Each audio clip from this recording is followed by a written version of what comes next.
집중의 뇌과학 가바사와 시온. 뇌과학으로 설계하는 22가지 집중력 극대화 솔루션.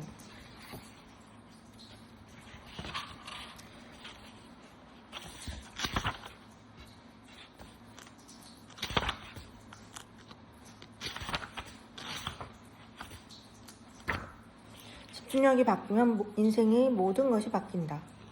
매일 아침 새로운 결심을 하며 하루를 시작한다. 오늘만큼은 실수하지 말자. 오늘은 제때 퇴근하자. 하지만 현실은 어떠한가? 업무 효율이 바닥을 쳐 어김없이 야근한다. 일상생활은 더 심하다. 중요한 일정을 깜빡하고 해야 할 일들은 산더미처럼 쌓여만 간다. 종일 바쁘게 움직이는데 정작 제대로 처리한 일은 하나도 없다. 마음이 조급하고 늘 무언가에 쫓기는 기분이다. 이런 증상들이 하나둘 괴롭힌다면 그것은 뇌가 보내는 집중 실종의 위험 신호다. 모든 문제의 뿌리에는 집중력 부족이 자리 잡고 있다. 매 순간 쏟아지는 정보의 홍수 속에서 우리의 뇌는 점점 더 산만해지고 있다. 집중력을 잃은 뇌는 방향을 잃고 끊임없이 에너지만 모은다. 집중력을 잃은 뇌는 방향을 잃고 끊임없이 에너지만 모은다. 성공한 사람들의 유일한 공통점, 집중력. 집중력이 부족한 사람의 일상은 악순환의 연속이다. 회사에서 업무 지시를 받은 때부터 문제는 시작된다. 일단 상사가 전달하는 세부사항이 제대로 귀에 들어오지 않는다.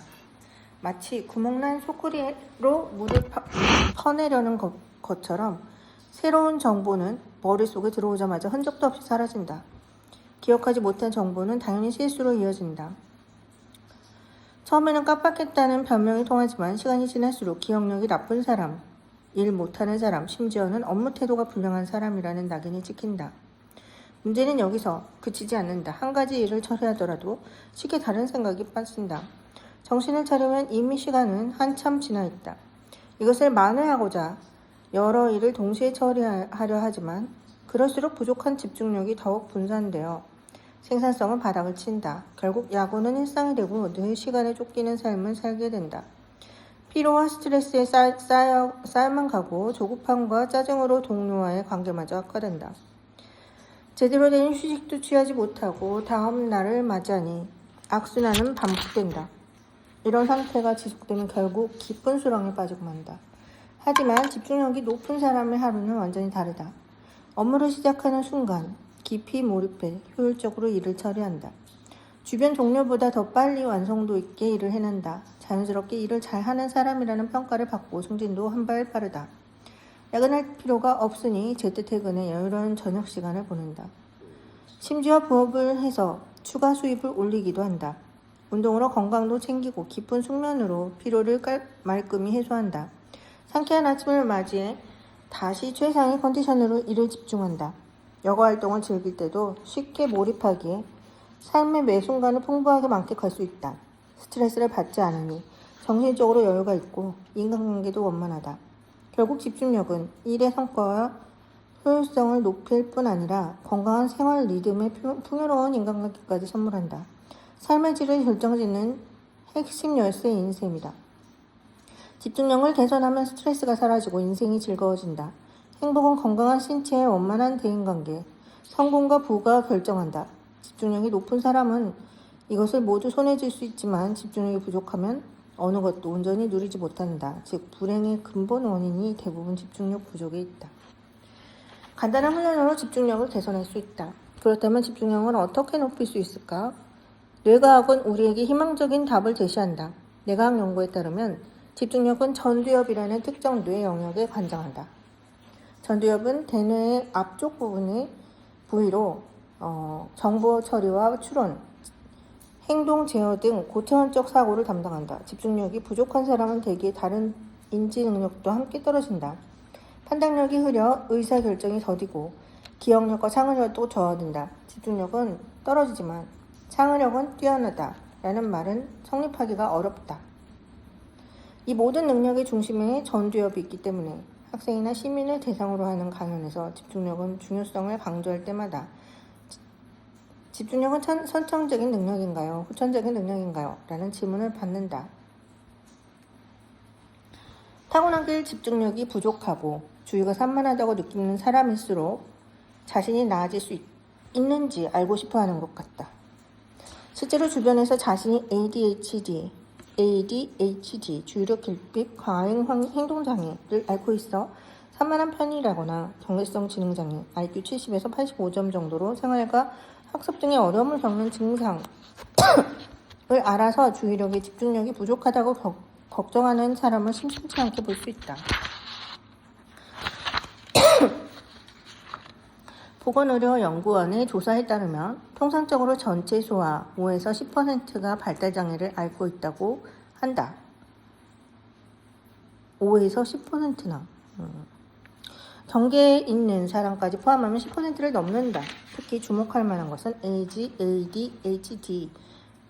발달장애의 대부분을 차지하는데 이름 그대로 주의력이 떨어지고 과잉 행동을 보이는 증상이다. 즉 10명 중 1명은 태어날 때부터 집중력 문제를 안고 시작하는 셈이다. 그러나 최근 학계에서 희망적인 연구 결과들이 쏟아지고 있다. 특히 신체 활동이 발달장애 증상 개선에 탁월한 효과가 있다는 사실이 밝혀졌다.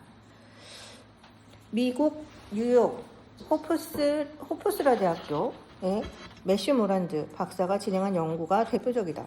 8에서 11세 아동들을 대상으로 주 2회 이상의 신체 활동을 8주간 진행한 결과 놀라운 변화가 관찰됐다. 평소 산만하던 아이들이 숙제와 예습을 성실히 하기 시작했고 성적도 향상되었다. 수업 중 자리에서 일어나 돌아다니는 빈도도 줄었고 학급 규칙도 예전보다 잘 지켰다.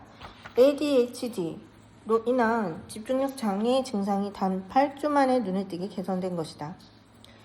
미국 국립보건의 장기 추적 연구는 더욱 고무적인 결과를 보여준다. 10대 시절 ADHD 진단을 받은 청소년은 성인이 될 때까지 관찰한 결과 절반 정도는 일반인과 다름없이 직장 생활을 하며 자립적인 삶을 살고 있었다.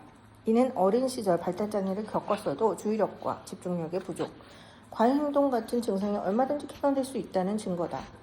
결국은 집중력은 순전히 선천적인 능력이 아니다. 적절한 행동과 치료를 통해 누구나 개선할 수 있는 것이다. 집중력 부족으로 고민하는 모든 이에게 희망적인 메시지가 아닐 수 없다.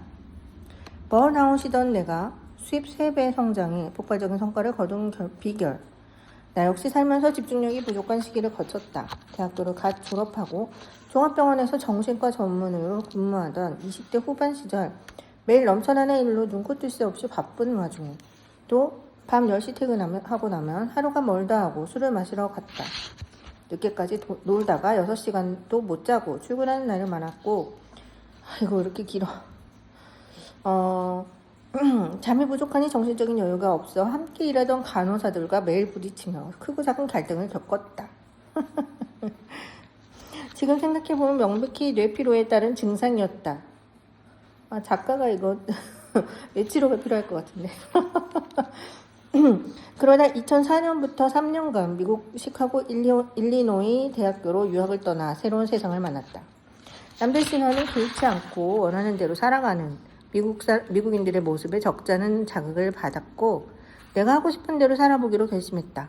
학업을 마치고 일본으로 돌아와 내 이름을 걸고 가바사와 심리학 연구소를 설립한 것도 그 때문이었다. 당시 일본에는 상대적으로 생소했던 정신질환 관련 정보를 대중이 이해하기 쉽게 전달하는 그것이 내가 세운 비전이었다.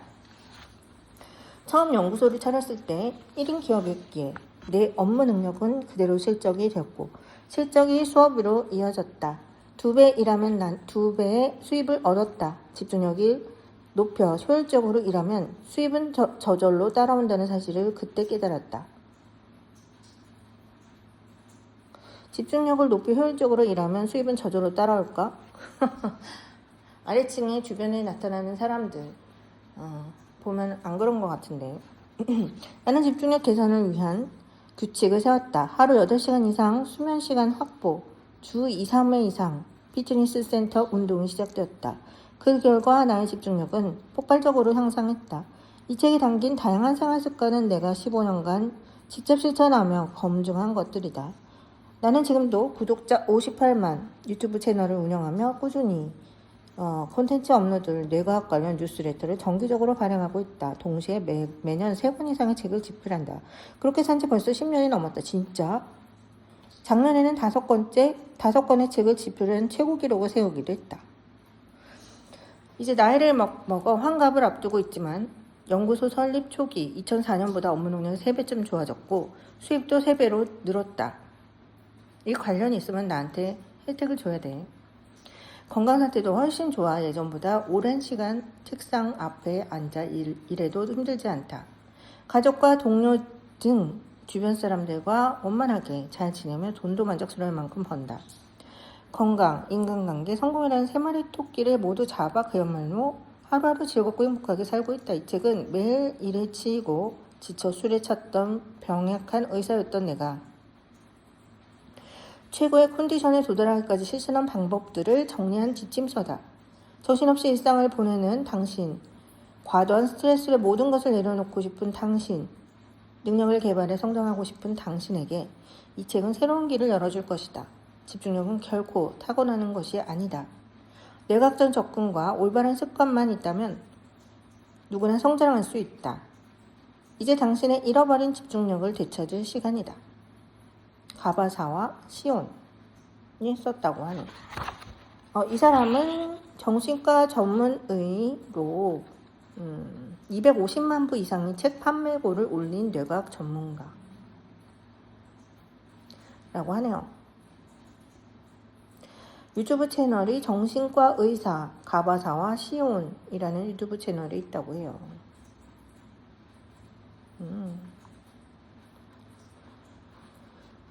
50권의 책을 출간했고 당신의 뇌는 최적화를 원한다. 아우프 트레이닝 등 베스트셀러가 있다고 하네요. 자, 디지털 블랙홀에서 당신의 뇌를 구하라. 우리의 손안에서 집중력이 새어나가고 있다. 한 충격적인 조사 결과에 따르면 일상적인 스마트폰 사용 시간이 불과 5년 만에 100분에서 175분으로 급증했다. 스마트폰 보급률 역시 80.4%에서 97.1%로 치솟았다. 내가 가장 큰 가해자이자 피해자야. 일상적인 스마트폰 사용 시간이 나는 일상의 반이야. 이제 스마트폰은 선택이 아닌 필수가 되었고 그만큼 우리의 집중력은 급격히 떨어지고 있다. 특히 우려되는 것은 아이들의 스마트폰 노출이다. 요즘 아이들은 텔레비전 만화보다 스마트폰 속에서 애니메이션과 게임에 더 익숙하다. 음식점, 카페, 공원 어디서든 어린아이가 스마트폰과 과몰입하는 모습을 흔히 본다. 하지만 과학자들은 유년기의 과도한 스마트폰 사용이 뇌 발달에 악영향을 미쳐 집중력 장애로 이어질 수 있다고 경고한다. 또한 스마트폰 사용 시간이 길어질수록 아이들이 학업 성취도는 낮아지고 우울증과 불안장애 발병률은 증가하며 심지어 자살률이 높아진다는 충격적인 연구 결과도 있다. 스마트폰 사용 시간이 길어질수록 성취도는 낮고 우울, 불안장애 있고 자살률이 높아진다. 이거는 확실해. 내가 100% 겪었어. 이거는. 텍사스 대학교 오스틴 캠퍼스의 에이드리언 워드 교수 연구팀은 더 놀라운 사실을 발표했다. 스마트폰은 실제로 사용하지 않아도 단지 시야에 있거나 손이 닿는 곳에 있기만 해도 집중력을 떨어뜨린다는 것이다. 100% 공감해. 연구팀은 800명의 피실험자를 3그룹으로 나누어 A그룹은 스마트폰을 책상 위에, B그룹은 주머니가 가방 안에, C그룹은 다른 방에 두게 하고 주어진 시간 동안 얼마나 집중해서 문제를 푸는지 실험을 진행했다. 그 결과 C그룹이 월등한 점수를 기록했다. 즉 스마트폰은 직접 사용하지 않고 단지 눈에 보이거나 손에 닿는 곳에 두기만 해도 집중력에 부정적인 영향을 주었다. 스마트폰은 현대인의 집중력을 빼앗은 주범이다. 더 늦기 전에 지금이라도 빼앗긴 집중력을 되찾아야 한다. 스마트폰이 삼킨 우리의 집중력. 코로나19 팬데믹을 계기로 전 세계 원격 근무의 재택근무가 빠르게 자리 잡았다. 원격 근무 중에는 하루 업무량의 일 진행 상황을 직접 관리해야 한다. 평소 할 일을 목록으로 정리하고 순차적으로 처리하는 습관이 있다면 원격 근무는 출근보다 효율적이다. 그러나 상사의 지시를 받아 일하는 데 익숙하거나 집중력이 부족한 사람에게는 원격 근무가 새로운 도전이 될 수 있다. 집에서 혼자 일하다 보니 집중력이 떨어져 다른 일로 빠지기 쉽고 마음이 해이해져 업무 시간은 오히려 늘어난다. 스마트폰 알림도 집중을 방해한다. 실제로 원격 근무로 인해 심리적 어려움을 호소하는 사람이 많았고 회사에 출근하는 것보다 더 큰 압박감을 받는다는 사람도 적지 않았다. 코로나19는 사람들의 근무 형태뿐 아니라 여가 활동도 바꾸었다. 사회적 거리두기로 외부 활동을 하지 못하니 넷플릭스나 아마존 프라임 같은 온라인 동영상 서비스 OTT가 인기를 끌었다. 나도 영화와 드라마를 좋아해서 자주 시청하곤 했는데 무심코 드라마를 재생했다가 자제하지 못하고 마지막 화까지 한 번에 정주행하는 일을 반복되자 경각심을 들었다. 내일 일정은 까맣게 잊은 채 새벽 3시까지 스마트폰만 붙잡고 드라마를 시청하다 하니 다음날 머리가 멍하고 일에 집중하기가 어려웠기 때문이다. 이런 현상은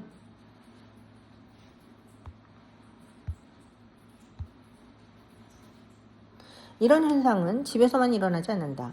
지하철에 타면 거의 모든 사람들이 스마트폰을 들여다보고 있다. 영상을 보는 사람뿐 아니라 게임을 하는 사람도 많고 걸어가면서 스마트폰을 사용하는 사람도 흔히 볼 수 있다. 우리는 어느새 스마트폰의 중독의 시대를 살고 있다. 연구에 따르면 한 번 흐트러진 집중력을 회복하는 데는 최소 15분이 필요하다. 15분마다 스마트폰을 확인하는 현대인들은 사실상 종일 집중력 결핍에 시달리는 셈이다. 과연 이런 상태에서 일을 제대로 해낼 수 있을까? 인공지능이 불러온 중독의 시대. 더 우려되는 것은 AI 기술 발전이다. OTT 서비스들은 시청자의 모든 행동을 데이터화한다. 심지어 드라마의 어느 장면 얼마나 많은 시청자가 이탈하는지까지 분석한다. 이는 데이터 AI 알고리즘이 처리되는 더욱 중독성 강한 콘텐츠를 제작하기 활용한다. 한번 시작하면 절대 멈추거나 끊을 수 없는 드라마와 게임이 끊임없이 쏟아져 나오는 이유이다. 누군가 오늘날이 즐길 것이 넘쳐나는 엔터테인먼트의 황금시대라고 한다. 하지만 정신과 전문의의 내 눈에는 그저 중독의 시대로 보일 뿐이다. 지금 스마트폰 중독, OTT 중독, 디지털 중독의 시대다.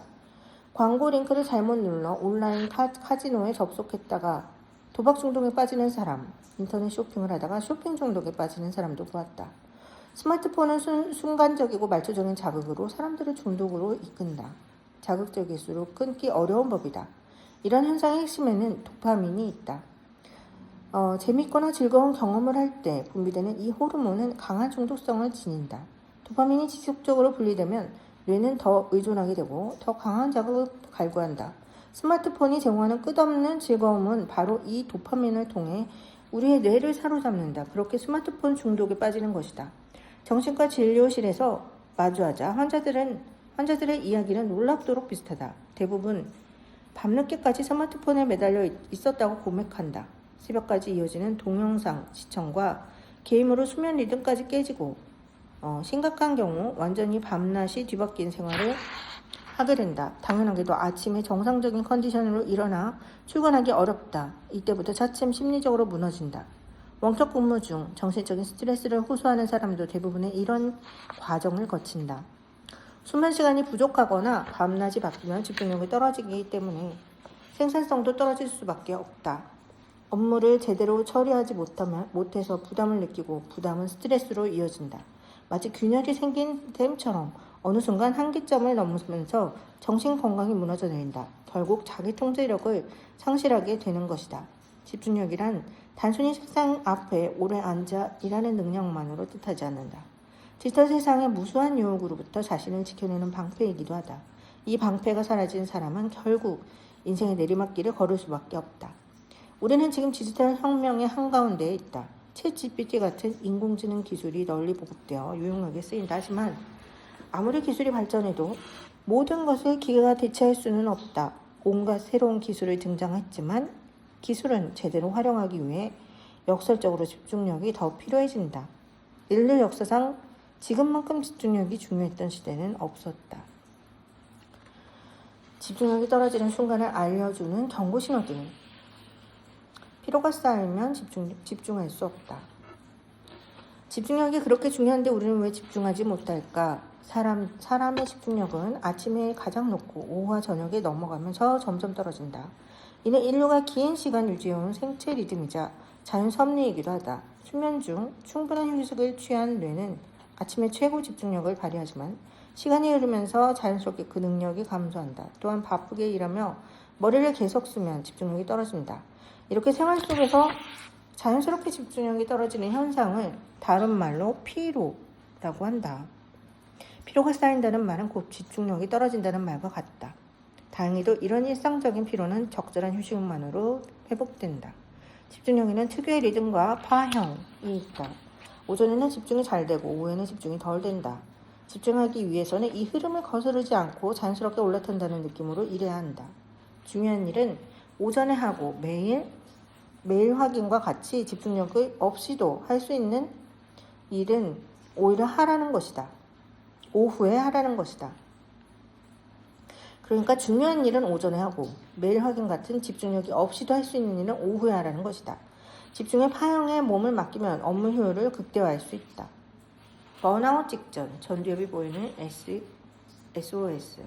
만약 최근 몇 주간 계속해서 일이 많아 야근을 하고 자정이 다 되어 겨우 퇴근하는 상황이 이어졌다면 당신은 이미 만성피로를 시달리고 있는지도 모른다.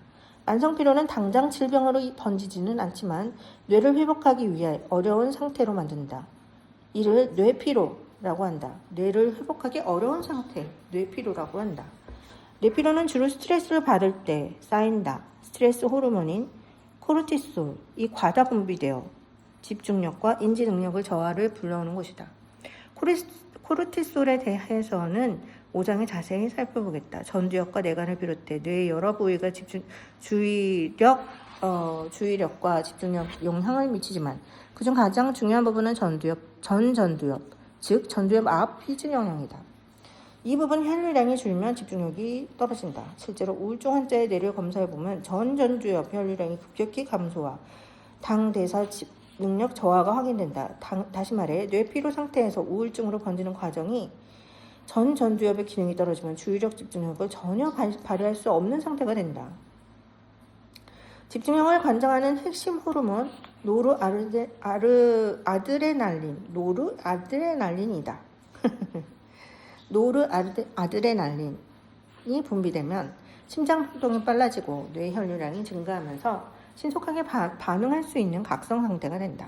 반면 분비력이 감소하면 주의력과 집중력이 떨어져 실수가 잦아지고 업무 공부에 오래 집중하지 못한다. 만성적인 스트레스로 뇌피로가 쌓이면 노르아드레날린이 제대로 분비되지 못해 집중력은 더욱 저하된다. 우울증 환자의 뇌를 보면 노르아드레날린이 완전히 고갈된 경우가 많다. 우울증 초기에 건망증처럼 무언가를 잊거나 실수하는 일이 많아지는 이유도 노르아드레날린이 부족하기 때문이다. 다시 말해 뇌피로가 쌓이고 노르아드레날린이 분비되지 않으면 집중력이 떨어지고 심한 경우 우울증으로 번지기도 한다. 우울증과 집중력 부족은 같이 오는 현상이다. 쌓인 뇌피로를 그때그때 풀어줘야 이를 방지할 수 있다. 뇌 RAM이 꽉 찼다. 집중력이 떨어지는 또 다른 이유는 뇌의 작업 기억 용량이 부족해지는 데 있다. 작업 기억은 눈, 귀 등 감각을 통해 받아들인 정보를 머릿속에 잠시 보관하고 처리하는 능력으로 뇌를 정보를 받아들이는 입구와 같다. 쉽게 말해 경험한 것을 몇 초 동안 머릿속에 유지하며 저장하거나 인출하는 기능으로 추론, 의사, 결정, 행동에 크게 영향을 미친다. 작업 기억은 종종 단기 기억에 혼동되지만 둘은 명확히 다르다. 단지 기억이 정보를 단순히 짧은 시간 동안 저장하는 데 그친다면 작업 기억은 정보를 조작하고 활용하는 능력을 포함한다. 즉, 작업 기억이 조금 더 심화된 개념이다. 뇌의 작업 기억 용량이 부족해지면 실수를 저지르거나 깜빡 잊는 일이 잦아진다. 어떤 일을 인지하고 받아들이는 단계부터 정체가 발생하니 주의력과 집중력이 떨어질 수밖에 없다. 작업 기억이 부족해지는 원인도 앞서 살펴본 것처럼 일상에서 받는 스트레스와 피로 때문이다. 물론 선천적인 작업 기억력이 부족한 사람도 있다. 그러나 걱정할 필요는 없다. 일상 속에서 실천할 수 있는 간단한 활동들로 작업 기억력을 향상시킬 수 있기 때문이다. 작업 기억의 구체적인 메커니즘 개선 방법에 대해서는 2장에서 자세히 다룰 것이다. 집중해서 몰입으로 도약하기. 주의력과 집중력의 차이. 주의력과 집중력. 이 두 영어는 어떻게 다를까?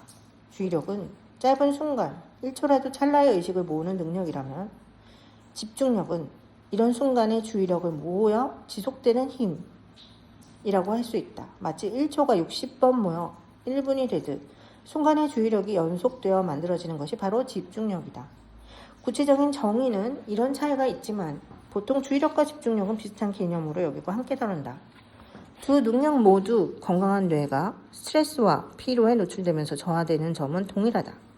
최근 들어 일에 집중하기 어렵다면 이는 당신의 뇌가 보내는 경고 신호다. 방치하면 집중력 저하를 넘어 우울증과 같은 정신질환으로 발전할 수도 있다. 따라서 뇌 피로가 감지되는 순간 즉각 대처할 필요가 있다. 충분한 수면과 휴식 그리고 스트레스 요인 제거가 핵심이다. 최고조를 거쳐 몰입에 들어가는 기술. 여기까지 읽고 나는 건강하고 스트레스도 받지 않으니 집중력을 잃을 걱정은 없겠군 이라고 생각하는 사람도 있을 것이다. 그러나 단순히 건강을 유지하는 것만으로 부족하다. 몸과 정신에 병이 없다고 두뇌 기능까지 뛰어난 것은 아니다. 신체적으로 건강하고 뇌에 이상은 없지만 선천적으로 집중력이 부족한 사람도 있다.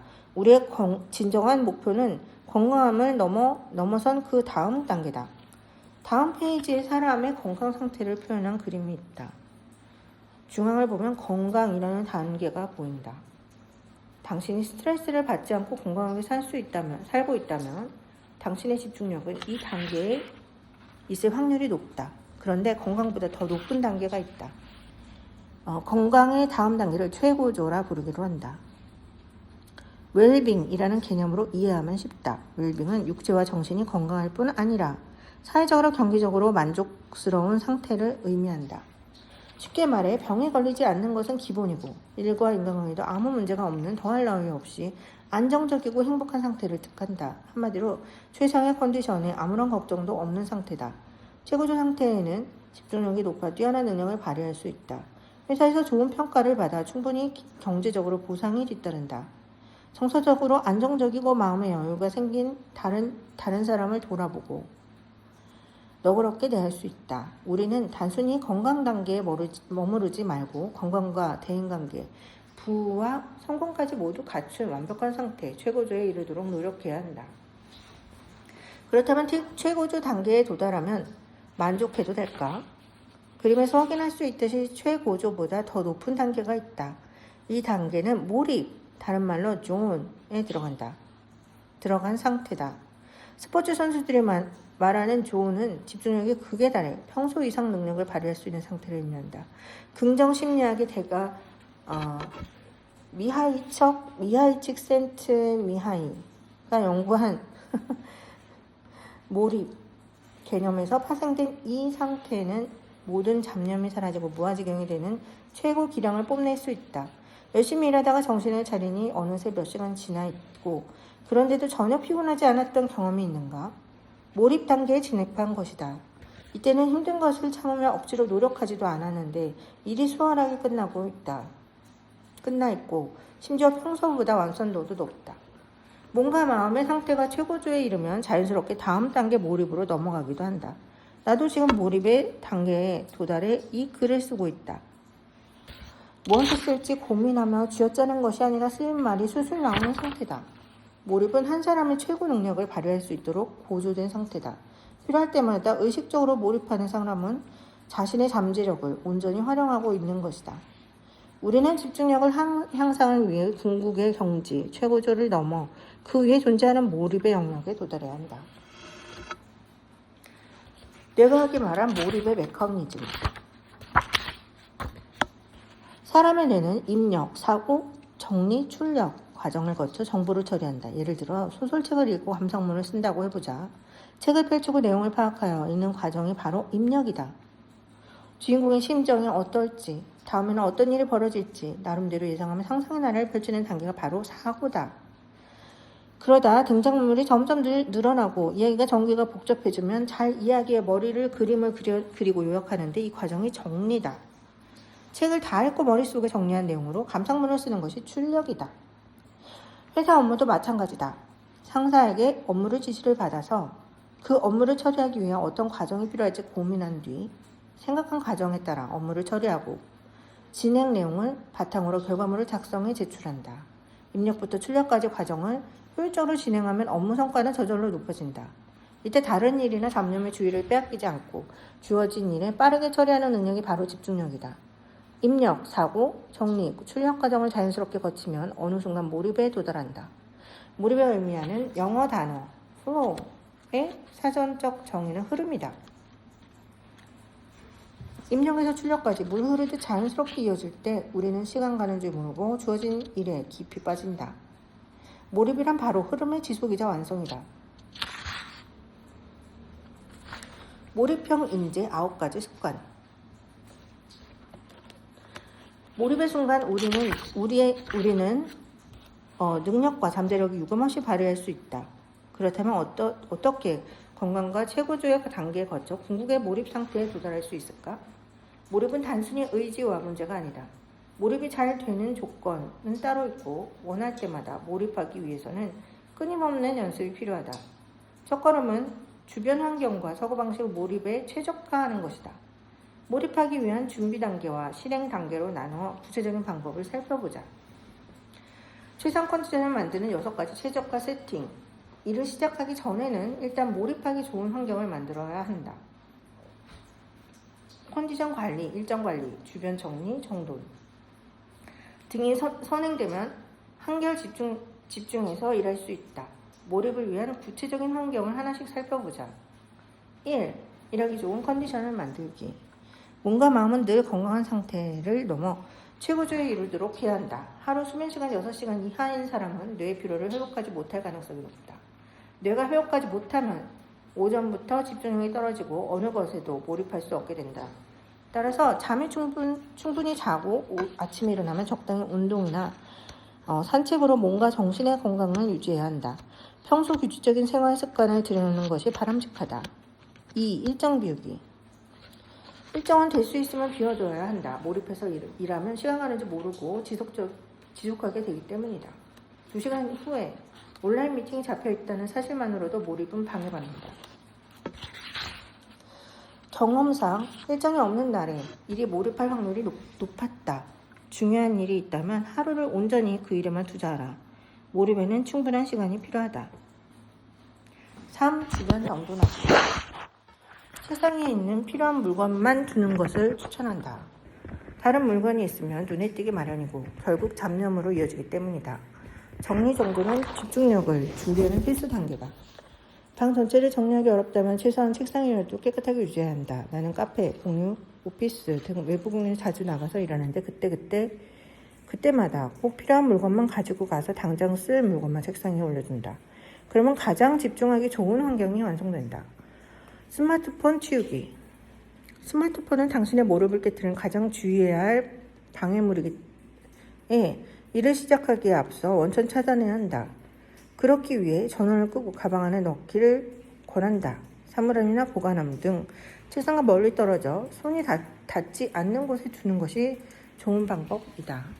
나는 일하다가 꼭 필요한 상황이 아니라면 스마트폰을 꺼내지도 인터넷에 접속하지도 않는다. 와이파이조차 아예 끄고 알람이 오는 것도 차단해버린다. 기억하라. 집중을 방해하는 가장 큰 적은 스마트폰이다.